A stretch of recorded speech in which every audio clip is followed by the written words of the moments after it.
Hello everybody, welcome to your reading for what is coming for you in April 2025 in terms of your astrology. So for the first part of this video, I have my very cute board here and I'm going to talk to you about the transits and the things that are happening, specifically where the planets are in the sky this month.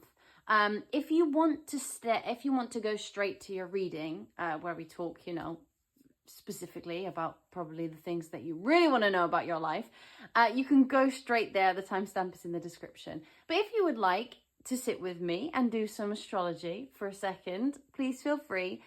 We will go through it quite slowly, and I want to talk about the themes that are coming up in April, and I want to talk about, for example, we have an event where Venus meets the North Node. A lot of cool things happening there. We have a full moon, we have a new moon, a lot of things going on. And I wanted to go into a bit more detail about what that means for the planets and what that looks like in terms of the sky and how they relate to each other. So April as a whole is a month for, instead of wearing your heart completely on your sleeve, it's a month for putting your heart to work. It's a month for having some passion in what you do.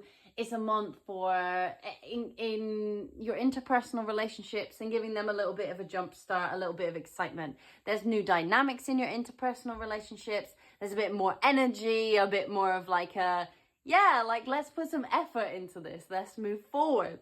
There is a bit of miscommunication throughout April. I will say that, we have Mercury still retrograde for a while in April. It is moving back into Pisces, as you can see, if you're watching this in March. It is here, going backwards in the sky, moving into Pisces, just like Venus as well there. And this period of time is going to really focus in on your responsibilities, your commitments that you have, and any insights you've received during March. It's a month to really let boredom inspire everything you do.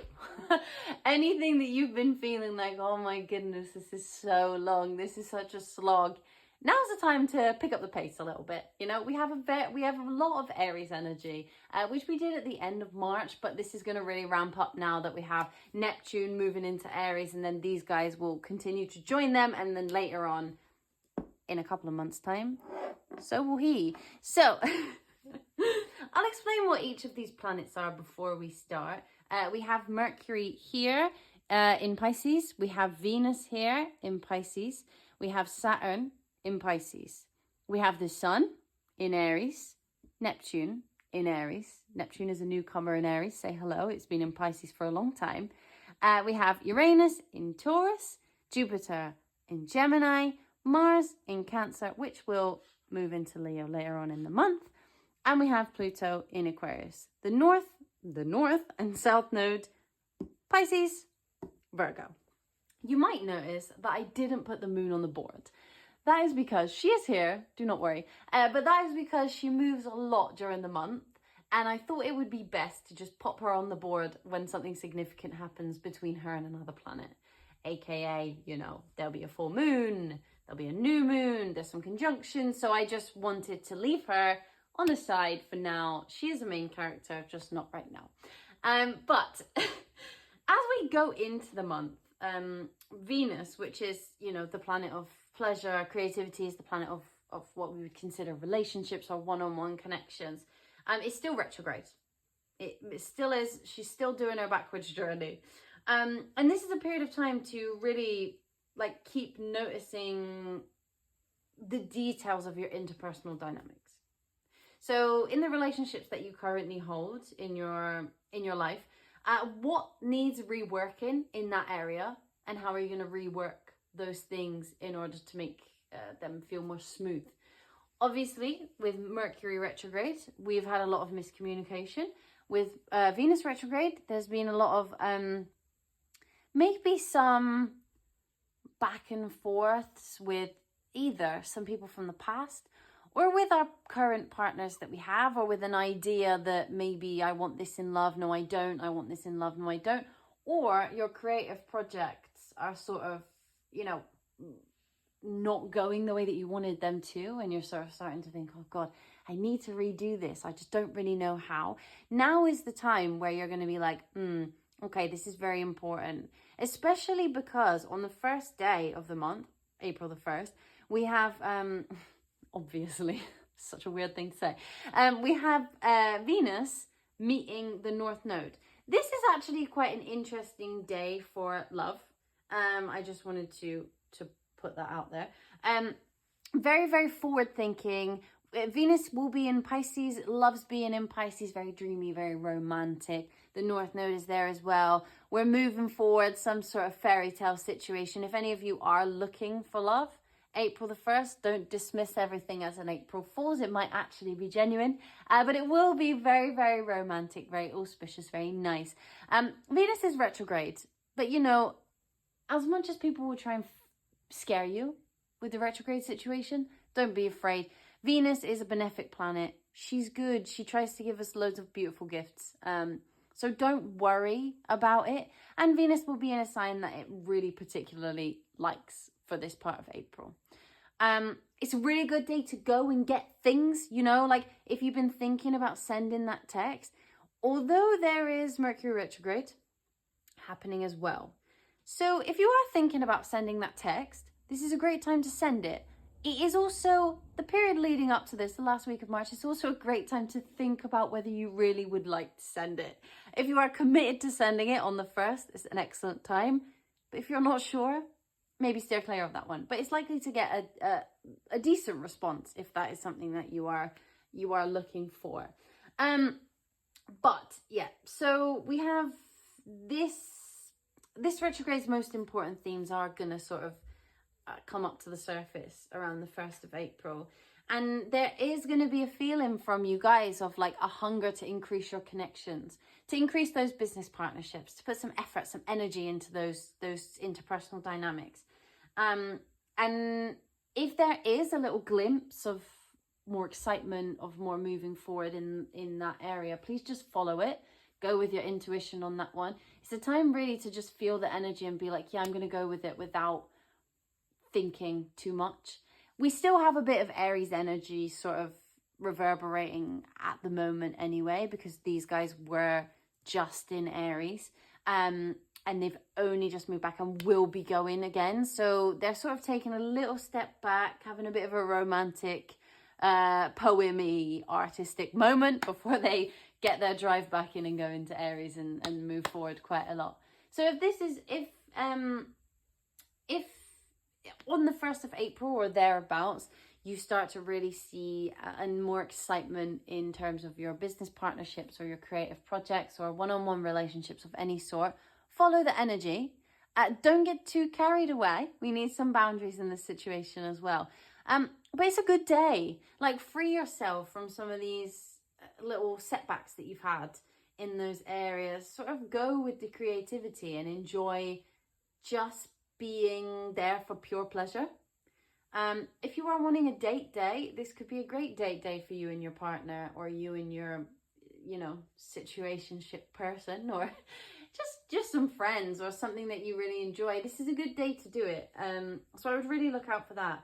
And then on the 6th of April, there's quite an actually exciting day for a lot of things, really. You have this beautiful sun sextiling Jupiter. So they're 3 signs away from each other. That's what we call a sextile. When you hear people talk about sextiles, that's what they mean, you know, 1, 2, 3.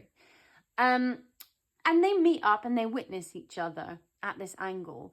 And there's something really beautiful about it. It's a great day for success.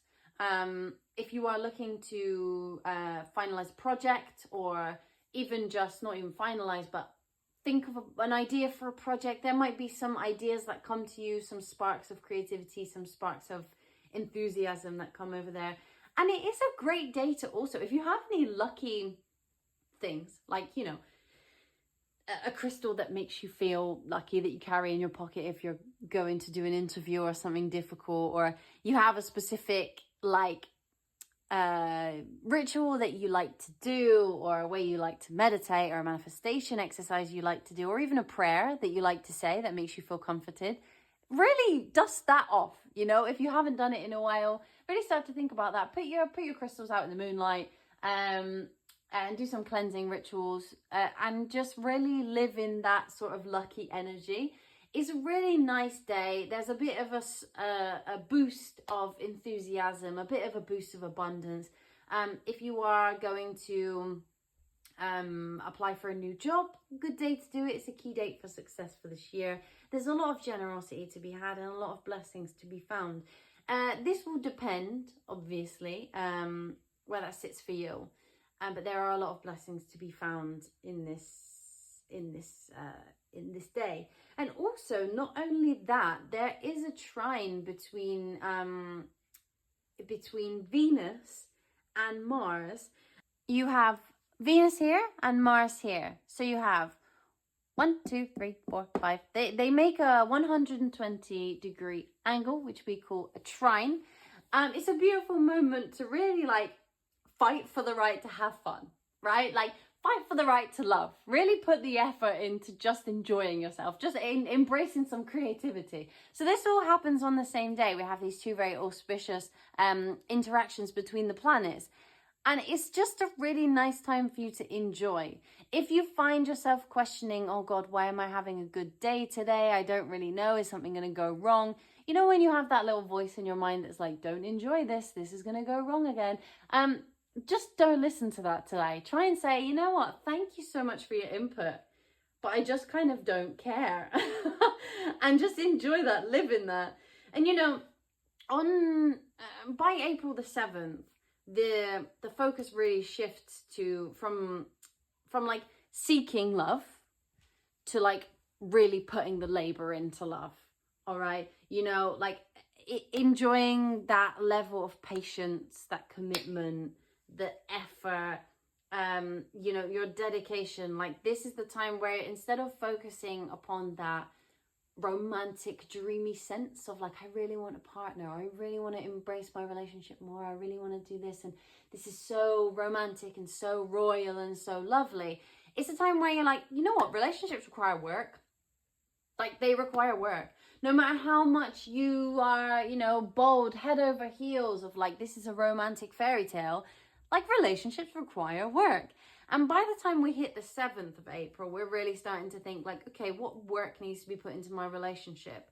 You might not be going through a bad time in your relationships, or you might not even be in one, but it's more of a time to be like, what in my relationship causes it to go to a place that I don't like?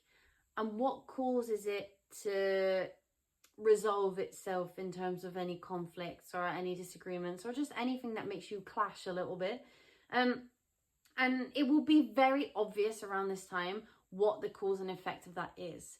Like, what is it that in your relationship makes things go a bit awry, and how you can work on that, you know? And it's no shame. Like, things require work, and you're going to start to realize, and these things are going to start to bubble up, and you're like, okay, this is my fairy tale. This is what I want, but there's something that needs to change. There's something that needs to shift.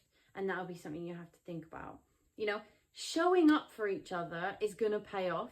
Showing up for others, having other people show up for you is really going to pay off around the 7th of April. So it's worth you realizing, or worth you observing where you need to show up more, and putting that bit of ego aside of like, oh, but I always show up. I do this for them every day, and I do this for them every day. But do you show up in the ways that they need you to show up, or do you show up in the ways that you would like someone to show up for you? And that really is the question. You know, you might wash the dishes and clean the house every day, and you think like, oh, this is really helping. They don't have to do it. Like, why don't they think I show up for them? But do you tell them, like, I really love you on a day-to-day?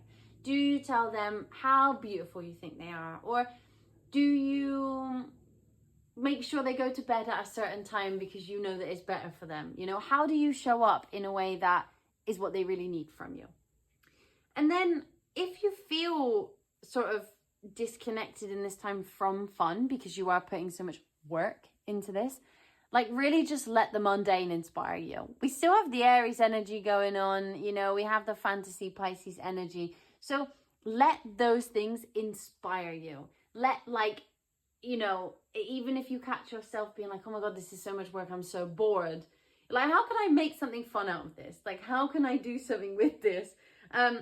You also have the Mercury retrograde ending on the 7th as well, which might prove good for any conversations of disagreements that need smoothing out over this time, okay? Because I'm sure some of you, some of us, some of anyone has experienced disagreements and some short tempers in this Mercury retrograde. So that's okay. That's going to end on the 7th, which is really, really good. We're all going to really look forward to that. And then, you know, on the 7th, the sort of communications that we have been experiencing that have been tied up, you know, like a big old knot, are going to start getting untangled, and we're going to feel that sigh of relief that we all have wanted to feel this whole time. The same with Venus, actually, because on the 12th, Venus will also come out of retrograde. Excellent. Thank you. Lovely. I mean, Venus retrograde, not too bad, but it is great for it to be out of it. So on the 12th, you know, Venus comes out of retrograde. It enjoys itself in Pisces for the last little bit. There's a forward momentum here. You know, there's a lot of good interactions that happen around this time where they'll feel like they flow more, and you'll feel like they're more romantic and loving, or like just full of nice words, kind words, nice things. You know, things that are positive, that are really going to help you feel more calm, because things have been a bit direct, and they will continue to be direct just now when Venus moves into Aries later on. But for now, on the 12th, enjoy I say romance, but I don't just mean romance, I mean like poetry. You know, where people use their words just very nicely, and you get to enjoy it, which is very, very cute. I think that this is also a really good time to pause for a minute, you know? Like, think of any insights that have come up throughout this Venus retrograde, and the Mercury one as well, to be honest, this sort of retrograde season with the eclipses. Take a second to really integrate any lessons that you've learned during that time to move forward into something a little bit different. What happened? What was brought up for you during those retrograde? What did you have to revisit? What was quite difficult? What did you find you want to let go of? What was no longer serving you? Or what came up out of the blue that you were like, oh God, I don't need this. And how can you stop that happening again? Or how can you deal with it differently now? How can you deal with that in a more effective way? Especially in terms of your communication. How can you communicate more effectively with others? What have you learned in terms of the way that you love, in terms of the way that you define what pleasure means to you, what fun means to you, and what it means to have a bond with others as well? I think that is a really important thing to remember. And then on the 15th, we have this little guy of Mercury moving back into Aries. He's ready for more direct communication. He is ready to, you know, say the things that need to be said. Sometimes maybe have no filter, but it's less about not having a filter, and it's more about being honest, you know, and saying things more of an impulse without overthinking them. So we have Mercury going in there on the 15th again, which is, you know, it's cool. But what I forgot to say was that on the 12th, because I've just realized we've skipped to the 15th, on the 12th, we have a full moon in Libra. Where is she? Here. I know she's a crescent moon, but just forgive her for being that. She's a full moon, a metaphorical full moon, and you can tell that. But we have this full moon on the 12th of April. Now, full moons are all about letting go. They're all about things that you've learned. They're all about things that, you know, what you want to take from the last cycle of the moon, and what you want to let go of, and kind of say, okay, well, I'm done with this. That was a great lesson to learn, but now I've moved on from that, and I'm not going to do that again. This new moon being in Libra is all about like strategy. It's all about fairness. It's all about balance. And it's all about striking that balance between what your head says and what your heart says. Libra isn't generally considered like the dual sign. We always talk about that in terms of Gemini. But for me, Libra is an extremely dual natured sign, right? You have one thing on one side and one thing on the other, and how do you balance in between them? So what have you learned during the last cycle, which has meant that you've had to really focus on keeping things balanced? What have you learned about strategy? What have you learned about moving forward with grace, moving forward with integrity, moving forward with love in your heart, you know? And what have you learned about the times where you have sort of let one of those slip by the wayside? You know, when have you allowed your heart to lead you into a place that wasn't good? Where have you allowed your head to lead you somewhere that maybe you didn't really allow yourself to feel much of that, and actually you wish you had now looking back? So it's really important that during this sort of full moon situation, you take the time to reflect. And what part of you, and in terms of the balance between your head and your heart, what part of that is feeling illuminated for you? Is it in terms of a relationship that you got into too fast and you let your heart lead you and it didn't really go somewhere that you wanted? Or you made a decision based on how you felt in the moment and it wasn't necessarily the best decision? Were you impatient? Did you wait too long? Did you spend too long thinking about something that could have been a beautiful opportunity and miss it? What is being illuminated for you about that? What are you boiling these things down to in order to really find that equilibrium between the two? And also, like, how have you grown in those areas? Like, how have you grown in terms of the way that you can implement balance? How have you grown in the ways that you can be fair? How can you have you grown in the ways that you have integrity? Like, what is it that you've learned over the last cycle that's made you feel like really super sure about your decisions? Because Libra can be a super indecisive sign. So what have you learned about not making decisions, and what have you learned about making decisions too fast? What opportunities have you missed out by not choosing? And what opportunities have you missed out on by choosing too quickly? And that's something to really focus on in that period of time. And then we move to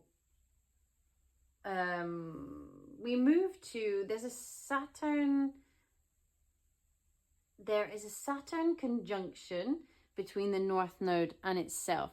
So here we're really going to start to think about what it means to have boundaries moving forward, like what it means to be really responsible and take care of our own responsibilities. You know, what have we committed to that we want to move forward with? And what have we sort of committed to, but not really, and it's fallen by the wayside, and we're like, yeah, whatever. And how do we feel about that? Like, how do we feel about showing up to those commitments? And how do we feel like the commitments that we made that were kind of commitments and we never really stuck to them? And how did that make us feel? How did that make other people feel? So that's on the 21st.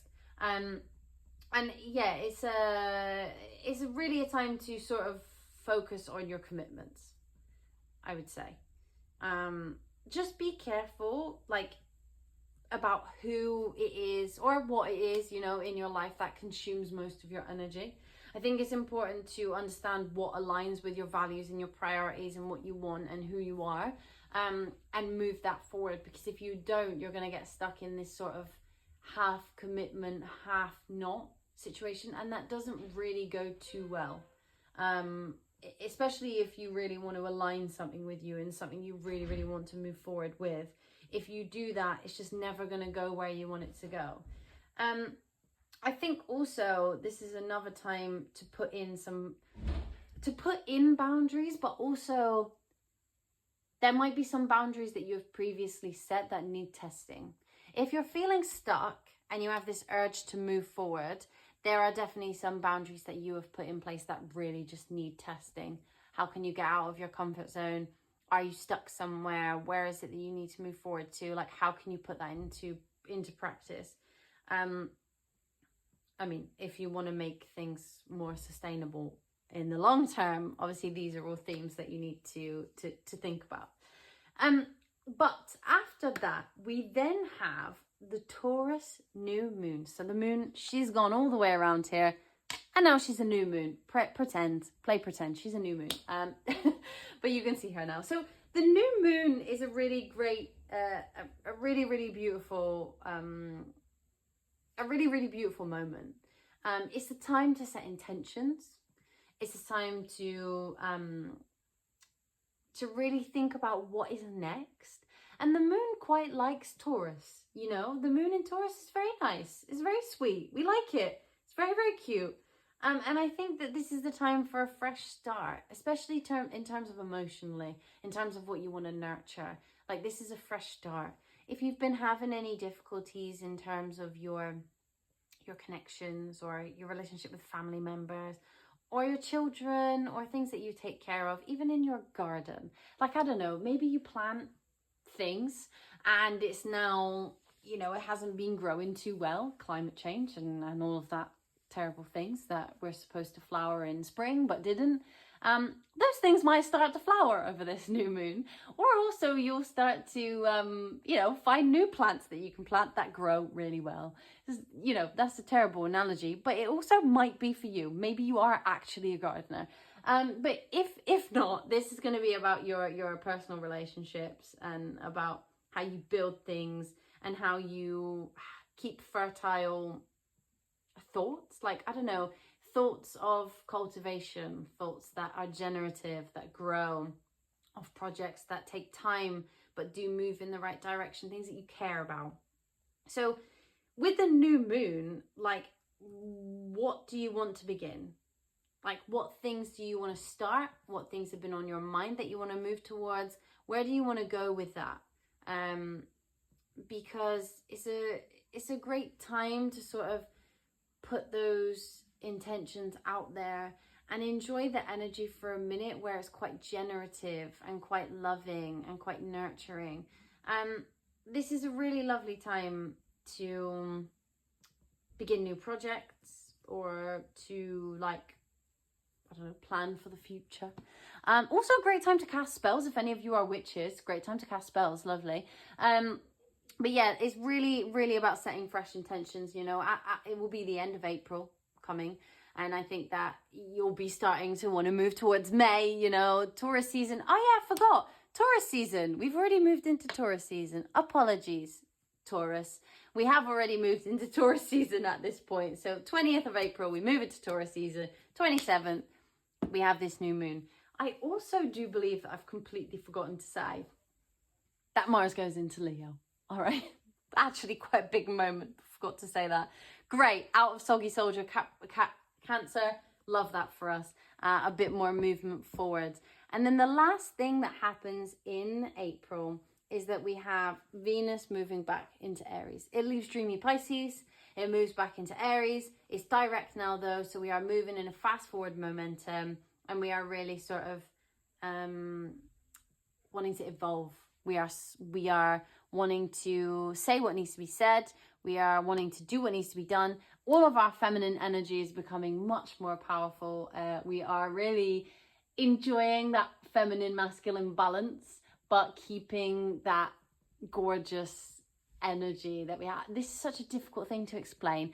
You know, Venus is all feminine energy, right? Regardless of what sex you are, what gender you identify as, it doesn't matter. It is our feminine energy. And when it moves into Aries, it gets this like extra boost of masculine energy, but still keeping the feminine. Think like big woman, CEO, boss wearing a suit and loads of makeup. That is, when I think of Venus and Aries, that is what I think of. Preferably red or black. You know, like that girl. The girl who walks down the street and is talking to the other CEOs and like telling them what's what, right? Like the person who's like, you know what? I don't have time for this.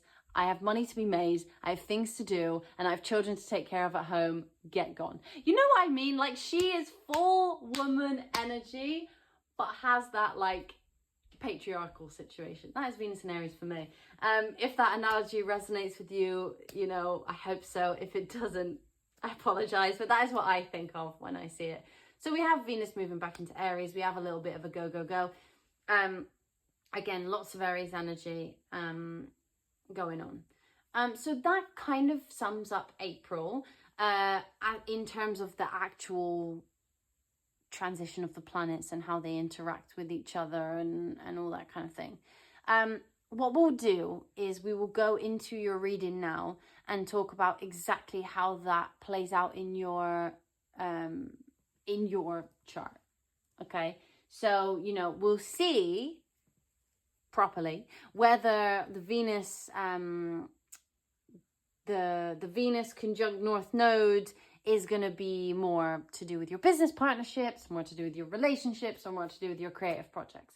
All right, so we will pinpoint exactly what that is for you and where that will go in terms of your life specifically.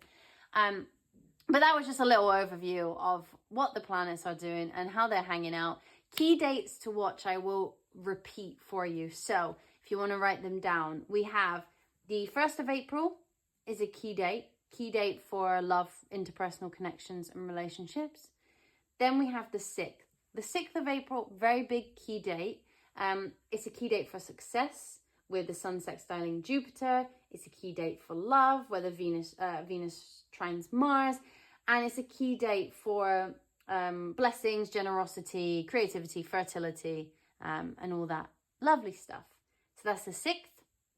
And then we have the 12th, which is the full moon in Libra, which is a great time for pursuing balance, making a strategy for the next cycle of the moon, thinking about what the balance is between our head and our heart. And then after that, we have we have on the 24th, Venus conjunct Saturn, which is all about having gratitude for who's been there all along for you. And, you know, listening to your favorite old songs and reminiscing about the past and seeing who's still with you and who's not and why you let go of them and how these wonderful people are still there or these wonderful things are still there.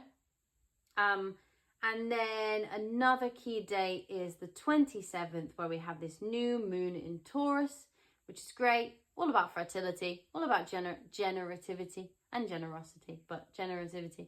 All about nurturing, all about casting your spells, all about setting your intentions, all of that good stuff. And those are the key dates that I have for you. I am putting them on the screen for you now, just so that you remember, because I know that was quite a quick overview. But we will get into your reading now. So I'll see you in a second. Hello, my lovely Scorpios. This is your reading for April 2025 and what is coming towards you. So, as we were just talking about in terms of the astrology, we do have some significant moments happening in your 5th house. We have a lot of beautiful times for you to be inspired, a lot of beautiful times for you to really hone in on those passion projects that you've been working on, or really just learn how to have a little bit more fun. You know, you have had the South Node in your 12th, in your 12th house for a while, and that is quite tough. I will say, now it's finally moving, we're shifting that energy, and I think that during the full moon in Libra on the 12th of April, you will really feel a change and letting go of some of those very limiting self-beliefs that you have accrued over the years of, you know, just living, and stepping into a more fresh energy of saying like, hey, I am this person and I deserve these things. And whatever I thought about myself before is shifting, and whatever I thought about myself before doesn't really serve me anymore. And I need to let go of some of those more negative things that I think about myself. But there's this beautiful moment on the 1st and the 3rd of April where you are going to feel more inspired. If you guys are creative in any way, those projects that you are working on or thinking about working on are going to get a little bit of a boost. And on the 3rd, you might receive some sort of communication that lends itself to being like, hey, like I really want to work with you on this thing that you're doing, or I really want to collaborate with you on this piece of artwork that you're doing, or, you know, just somebody comes to you and is like, I really, really like what you create. Will you create something for me? So there's something very inspiring about this energy in terms of the things that come solidly just from you, and in terms of the things that you feel are fun. There's a lot of pleasure to be had this month. There's a lot of joy to be had this month. There's a lot of fertility. If any of you are you know, trying to start a family, this is an excellent first few weeks to do that. I'm just saying. So, you know, there's this energy that comes with you this month of a bit of motivation in order to create. So whatever it is that you've been trying to create for a while that may have felt a bit like, you know, you haven't really had that that spark, you haven't really had that motivation. It's going to change. We will have Saturn moving out of your 5th house, which is excellent because you've been restricted in that way. So I don't know if you want to make money from your creations, but you haven't been able to because the money just hasn't been coming in. People haven't been inspired to buy from you, or people haven't been inspired to see your projects. And then suddenly that kind of gets a little bit of a turnaround. And we start to think like, hey, maybe I can make a living out of this. Or maybe I can just do this more often. Maybe I found a new thing that brings me joy. Maybe I'm able to focus on that a little bit more. Maybe that's giving me something that, you know, normally I wouldn't. And with, on the 21st, Saturn conjoining with the North Node, there's a moment where you commit to something. There's a moment where your creative projects become more of a commitment. Now, this can feel overwhelming and it can feel stressful and it can feel like, oh, I don't know if I have the resources, or I don't know if I have the time to commit to this passion project that I have. But it's going to feel good as well. There's something about it that's stabilizing. There's something about it where you sort of see the light and you're able to move forward in these beautiful things that you are creating, whether that is like literally creating life, or whether that is you being an artist and creating a picture, or whether that is you creating, I don't know, a new TV show, or writing a new script, or creating some sort of new team of something. You know, it's whatever it is that you are working on. That's the thing that I'm talking about. So whatever resonates with you towards creativity, that's what you should be looking out for this month. And then we have this moment where things move back into Aries, and you start to really, the reason I say that you can make money from these creations is because then we move into your 6th house, and this energy moves into there, which is all about your work, what you do for your livelihood, and also your health. So these projects you might find take on like a new life of their own and do start to make you money, or they do start to make you feel better in terms of your mental health. Maybe some of you have been suffering a little bit with your mental health and you've been feeling like, I don't know how to get myself out of this rut. I don't find things fun anymore. I'm not inspired anymore. But that inspiration is going to start to come back, and you're going to be able to integrate that into your daily life. You know, you're going to find, in terms of anything that you've been finding boring, there are like little inspirational moments throughout this whole thing that are going to make you feel like, yes, I am, you know, I'm going somewhere. And with Jupiter and the Sun in conjunction on, no, not in conjunction, sorry, it's sextiling on the 6th of April. There's something here that gives you inspiration in terms of your career. So I don't know how many of you are in a career that is actively creative, you know, filmmaking, photography, art, dancing, social media, sculptures, I don't know, stuff, you know, or even working with fertile things. So you could be a midwife, for example, or you could work with children in some way. Whatever that is, like there is the ability for you to turn that into some sort of job that gives you a stability in terms of your livelihood. There is something in that be able to make you feel more healthy, make you feel more good in your body, make you feel like you are working towards something, and the hard work is worth it. There's a lot of responsibilities, however, that are coming towards you in April, and we will find out what they are. But you're going to really need to make a commitment.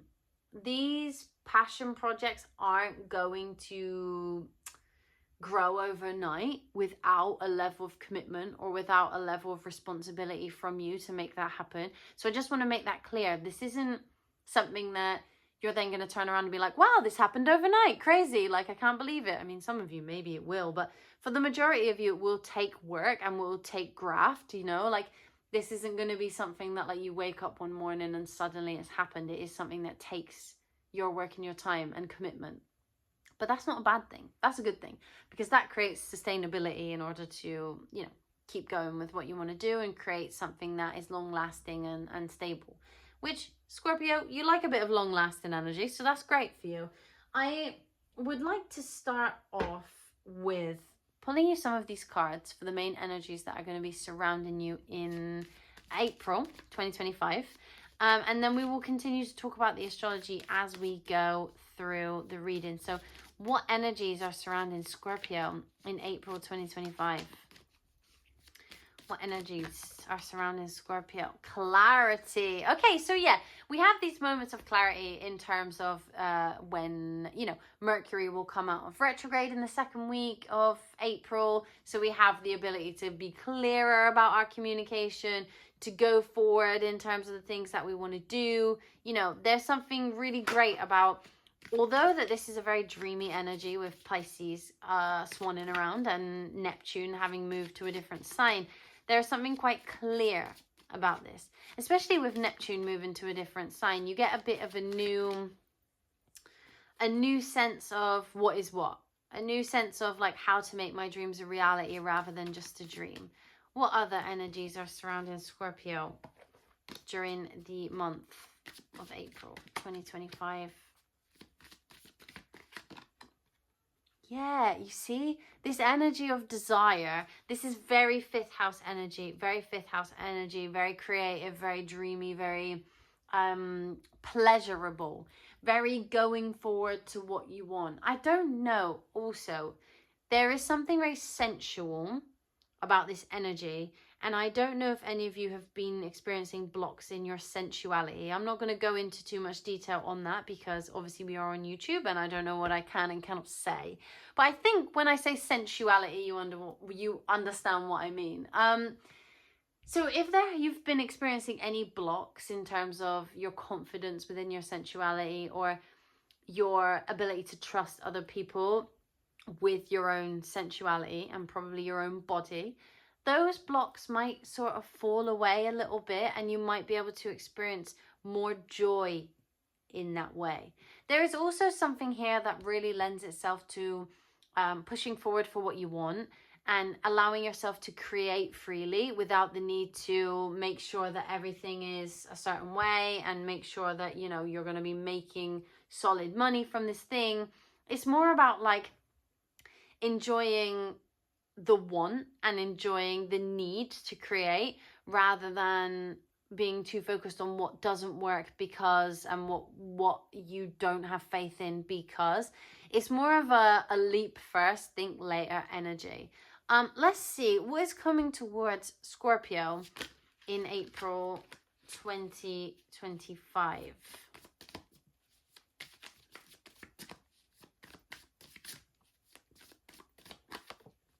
Yeah, more motivation. This is what I mean. The fifth house is super motivational. In the first part of April, you are going to feel very inspired, very energetic, very much moving towards something. You've had a lot of difficulty in the last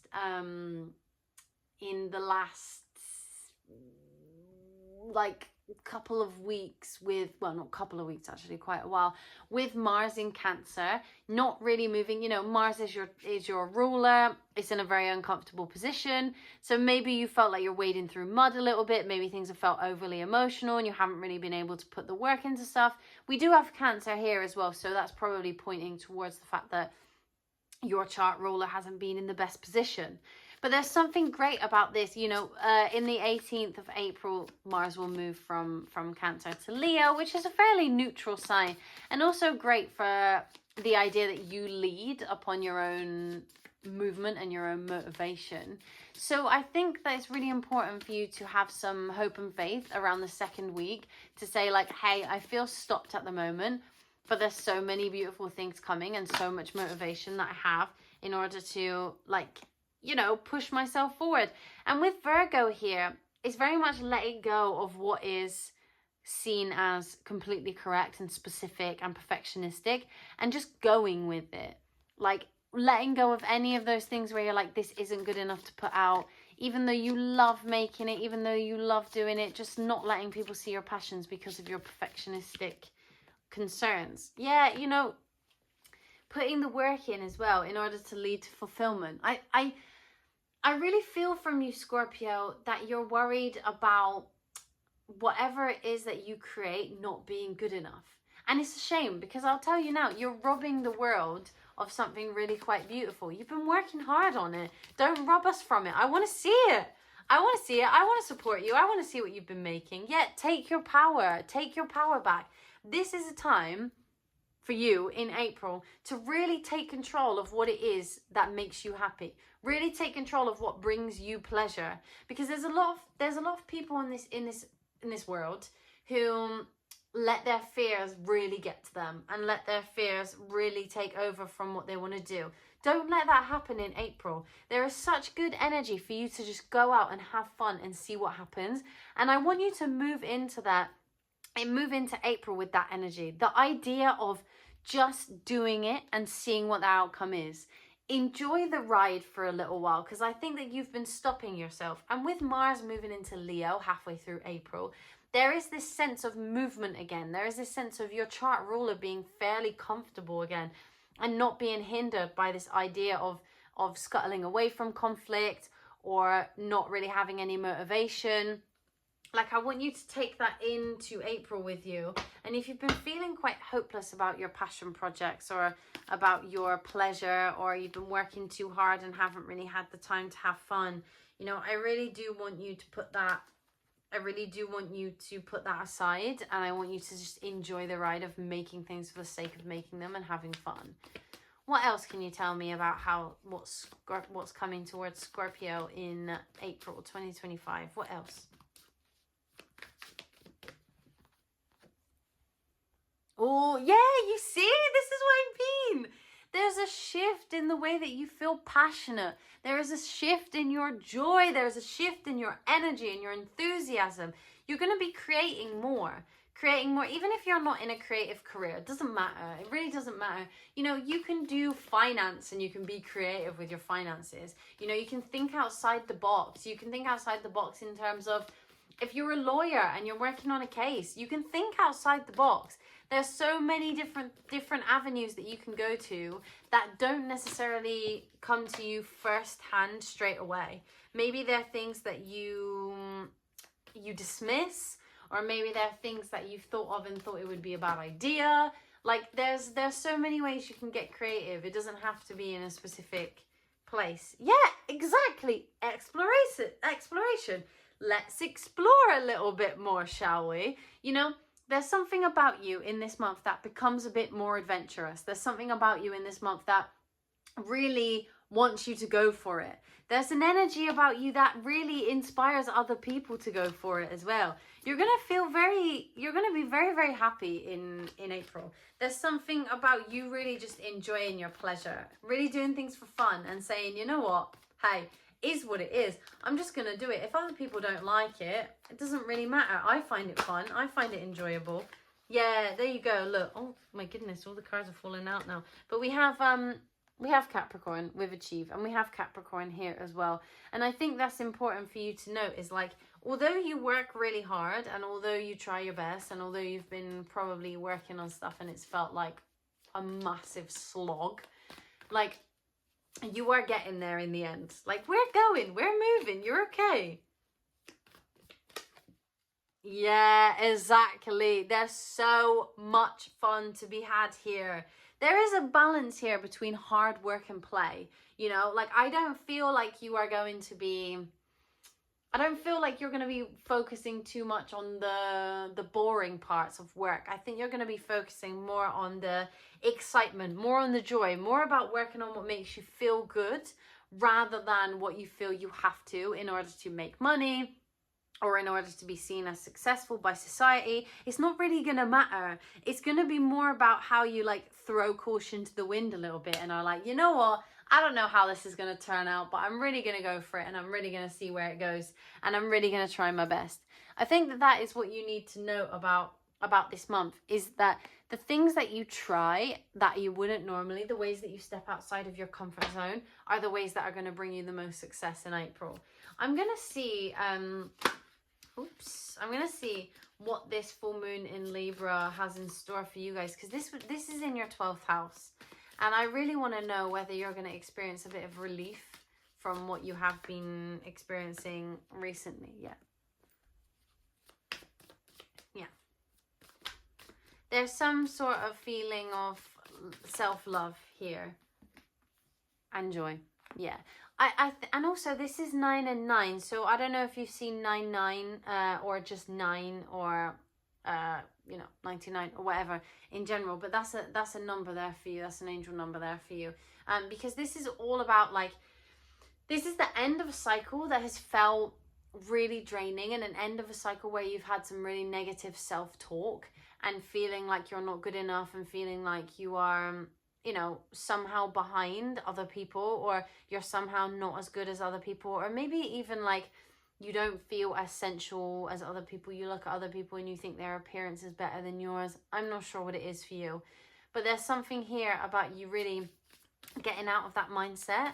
And at this full moon, you're going to start to really reflect on the journey you've been on. Yeah, you see creativity is here. Maybe during this full moon, you're going to think about how you can turn those dark times into some sort of creative project. I always like to call the 12th house, like the dark rooms, 1818. You see, 99. There you go. Look, 99 is an important number for you. There's something here about, I always call the 12th house the dark rooms of creation, because you have to sort of go in there to come out into the light. I talk about this analogy of a photographer who goes in and has to go into the dark room and develop the pictures before they can come out and show us the beautiful pictures that they took.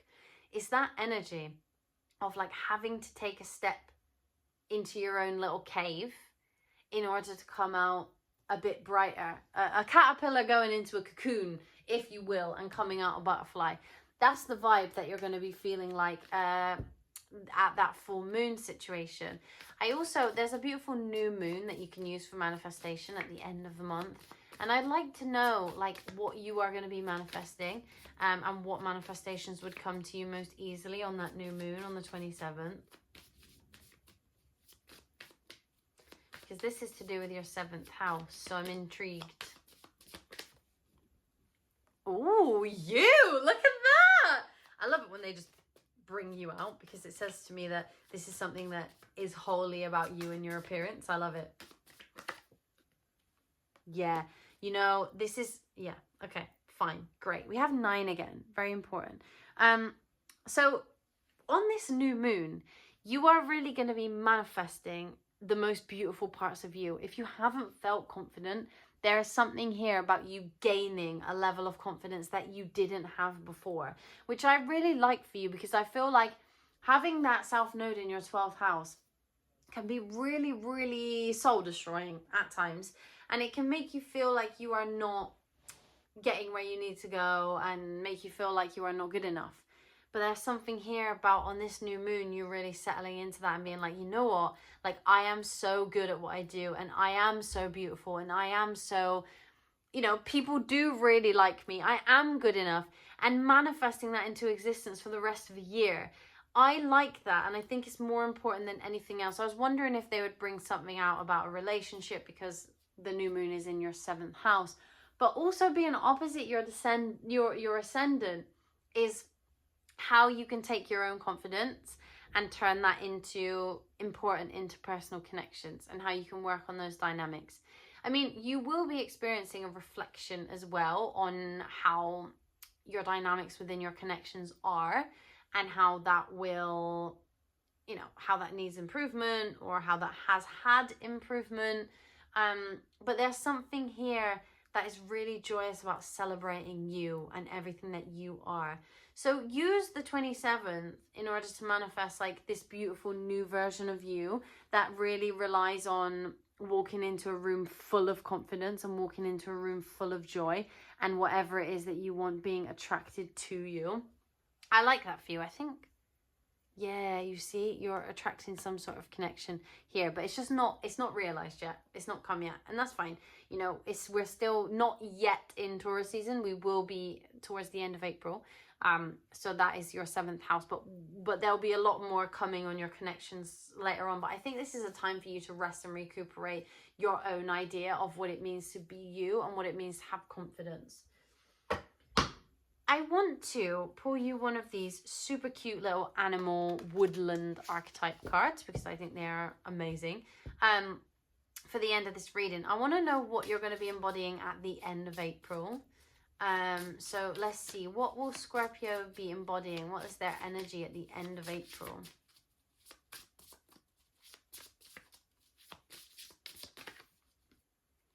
Oh, this is so cute. I love it. It's so cute. The skunk and the magnolia with protection. Yeah, I think you're going to feel more like things are working for you. More like your positivity is protecting you in such a way that you feel like you can do anything that you want. And you know that your spirit guides and your angels and your ancestors, you know they're all working together for you. You know, you are in your own little bubble and you know how to let other people go. And you know how to make sure that, you know, you are safe in situations where you need to protect yourself. And I think you will be faced with situations where you need to protect yourself. And you'll be able to really do that very successfully and really do that with dignity and respect for yourself. I'm not saying that with this element of protection, I'm not saying that you won't encounter any difficult situations, because you definitely will. And I would watch out for those things. But I think you will be able to do it without conflict. And I think you'll be in a better position to put yourself out there and protect yourself without inciting any arguments or without inciting any difficulties. If people do say things to you during this time that are quite insulting or really do try and put you down, please don't let them break into your shell, and please don't respond to that with aggression or spite, because I think that this is a real lesson for you to learn, that you have your own independence and you have your own sense of self-worth, that you don't need to respond like that. You don't need to respond like that. All you need to do is just say, thank you so much for your feedback, but I don't agree with you, and walk away. Leave it alone. You know, because you know in yourself that you are a good person. You know in yourself that you are successful. You know in yourself that you are creative. You know in yourself that you are going to be something, and you are already something. You know, don't let them take away your dreams. Don't let them take away what is good about you. Don't sit and ruminate over what they think, because it's not true. So just protect yourself. You have Saturn hanging around anyway, so Saturn will also help to protect you and make you feel a bit more realistic. But please, just know that you are good enough, and know that these things are, you know, people trying to bring you down, trying to make you feel bad about yourself. But Scorpio, this time, that is all I have for you. If you enjoyed your reading, please give us a little thumbs up, a little like, and please write in the comments what you're doing this April. Tell me in the comments if you are working on any projects, if you are thinking of working on any projects, if you've had any moments of inspiration on that first week of April. And if you would be so kind, please subscribe to our channel. We will put out much more content like this, and really, you know, hopefully you will have a great time with us. But if not, I will see you very soon, and I love you.